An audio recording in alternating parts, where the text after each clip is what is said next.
Hello everyone, class 10th। आज हम लोग देखेंगे संस्कृत ग्रामर में समास के बारे में। हम लोगों ने संधि के बारे में बात कर चुके थे, अब समास देखेंगे। हमें क्लास 10th में 3 प्रकार के समास पढ़ने होते हैं: द्वंद्व समास, अव्ययभाव समास और तत्पुरुष समास।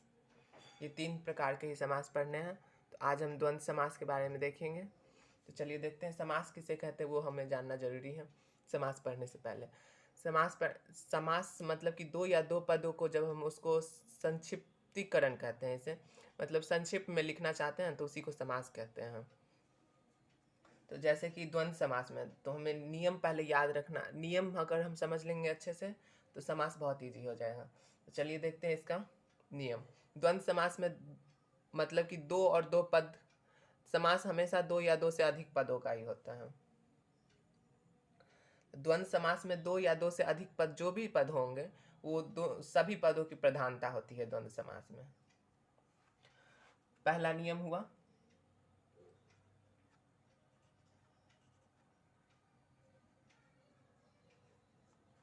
दोनों पदों की प्रधानता होती है। आपसे एग्जाम में कभी भी इसका डिफिनीशन नहीं पूछेगा और इसका नियम भी नहीं पूछेगा, बट समझने के लिए हमें ये सब जानना जरूरी है। और दूसरा नियम ये होता है,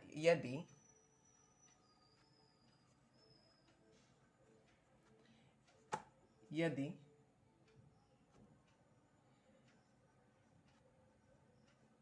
दोनों पद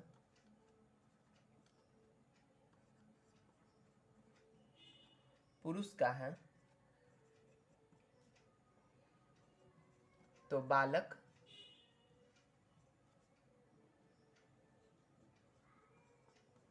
शब्द रूप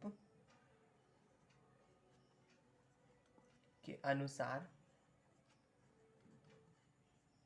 बालक शब्द रूप के अनुसार प्रथमा विभक्ति द्विवचन, यदि दो पद होगा तो प्रथमा विभक्ति द्विवचन, यदि 3 पद होगा तो प्रथमा विभक्ति बहुवचन का प्रयोग होगा। तो इसका एक उदाहरण के द्वारा देखते हैं। यथा,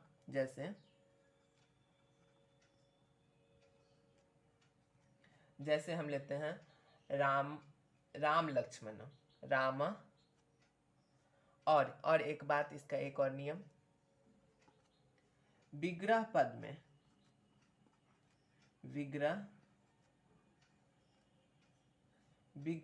में विसर्ग के बाद च का प्रयोग होता है। हम लोगों ने अभी तक तीन नियम देखा। अब इसका मतलब कि एक उदाहरण लेके, जैसे कि यथा एग्जाम्पल लेते हैं, जैसे कि लिखा हुआ है राम च लक्ष्मण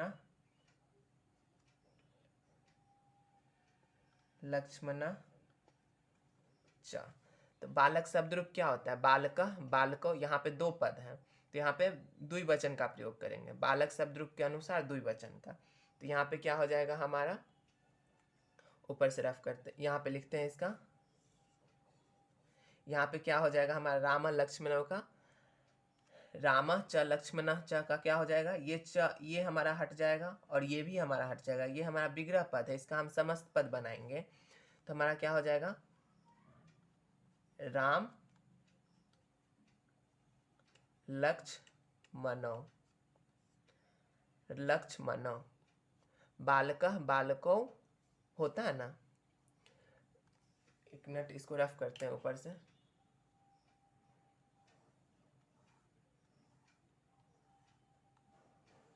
हमने ये उदाहरण लिया था,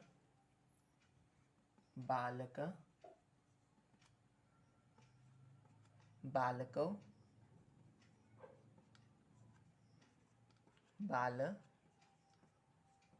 बालका। तो यहाँ पे हमने क्या ये दो पद हैं,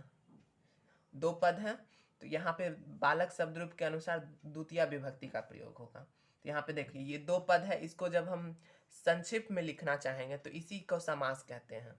ये विग्रह पद हुआ, इसको हम संक्षिप्त करके लिखना चाहेंगे तो ये हो जाएगा राम लक्ष्मणो। राम लक्ष्मणो नहीं होगा, यहाँ पे राम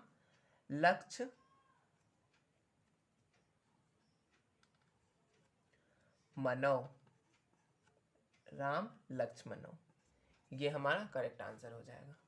जैसे कि एक और उदाहरण लेते हैं, दूसरा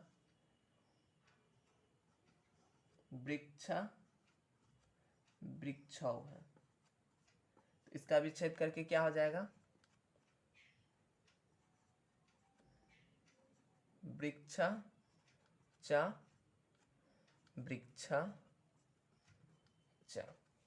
ओके, अब एक और उदाहरण लेते हैं, जैसे कि भीमा अर्जुनो।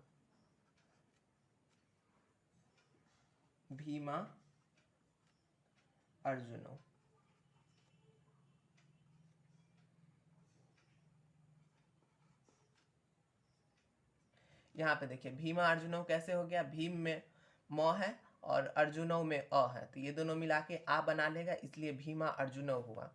ये हमारा समस्त पद है। जब हम इसको विग्रह करेंगे तो भीमा च अर्जुन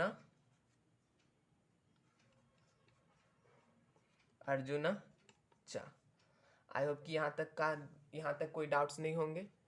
आगे देखते हैं इसका और नियम।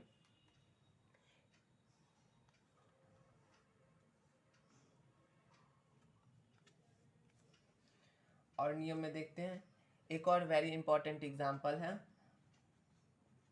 माता च पिता च। इसका क्या हो जाएगा, हमारा माता पितरो हो जाएगा। ये भी हमारा द्वंद्व समास का वेरी इंपॉर्टेंट एग्जाम्पल है। अब हम देखते हैं यदि दोनों पद, चौथा नियम, यदि दोनों पद स्त्रीलिंग का हो,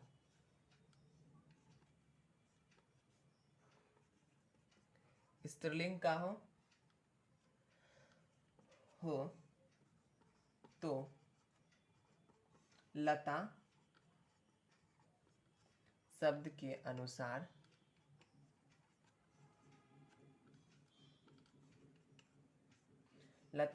अनुसार प्रथमा विभक्ति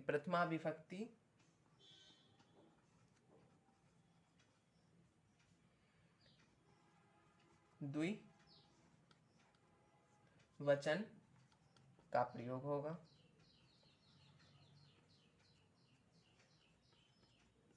हमें बस ध्यान ये रखना है कि जब स्त्रीलिंग का होगा तो लता शब्द के अनुसार द्वितीय विभक्ति, अगर दो पद है तो द्वितीय विभक्ति, अगर दो से ज्यादा पद है तो बहुवचन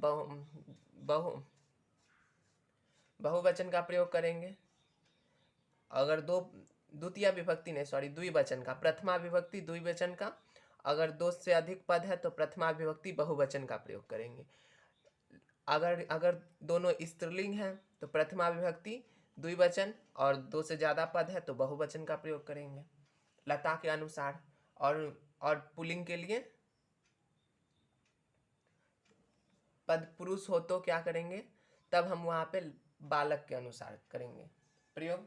तो इसका एग्जाम्पल देखते हैं, जैसे कि हमारे यहाँ सीता च गीता च, क्या हो जाएगा, तो यहाँ पे गीता है तो हम लता के अनुसार कर रहे हैं। लता लते, दो पद हैं तो दो ही हैं, तो लता लते, तो क्या हो जाएगा हमारा सीता गीते, लता लते गीता गीते, ये हमारा हो गया करेक्ट आंसर। एक और उदाहरण लेते हैं, जैसे कि ऊपर से रफ करते हैं, एक और उदाहरण लेते हैं।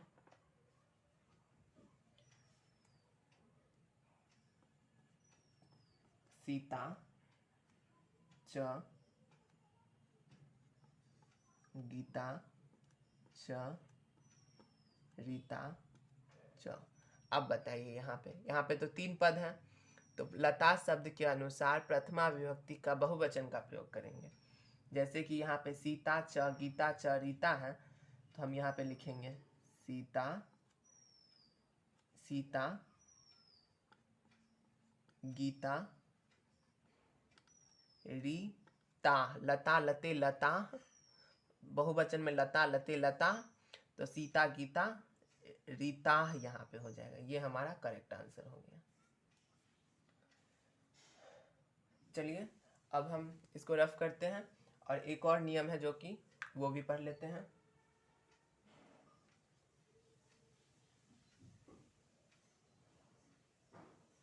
इसको रफ करते हैं, एक और नियम है उसको पढ़ लेते हैं, तो और इजी हो जाएगा हमारे लिए द्वंद्व समास।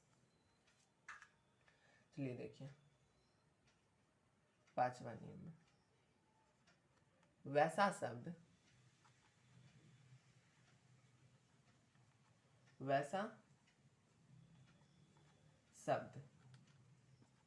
जो दिखता नहीं है, केवल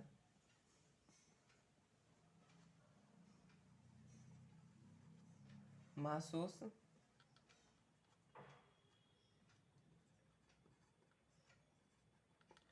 होता है, उसका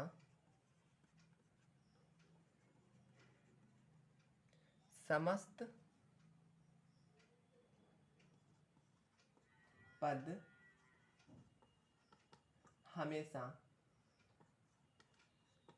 नपुंसक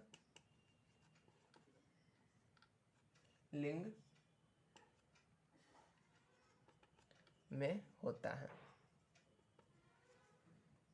लेकिन विग्रह पद लिंग के अनुसार होता है। लेकिन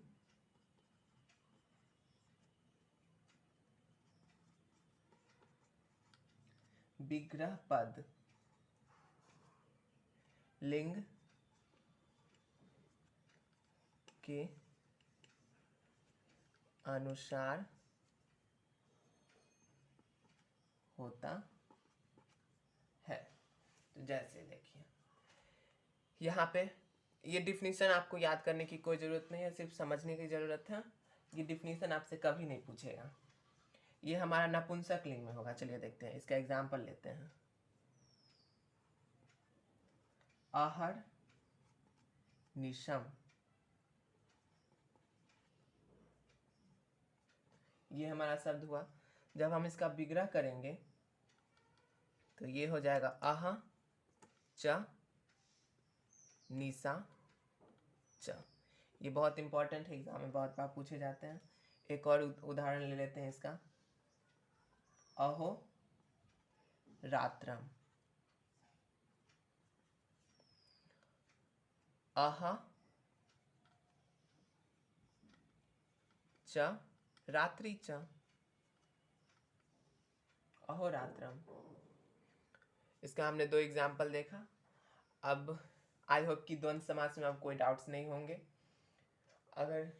अगर डाउट्स होंगे तो कमेंट सेक्शन में क्वेश्चन डालिए, उसका हम आंसर जरूर करेंगे। इस पे हम 2-3 क्वेश्चन और सॉल्व कर लेते हैं अभी। जैसे सत्यम च असत्यम च। तो जब हम इसका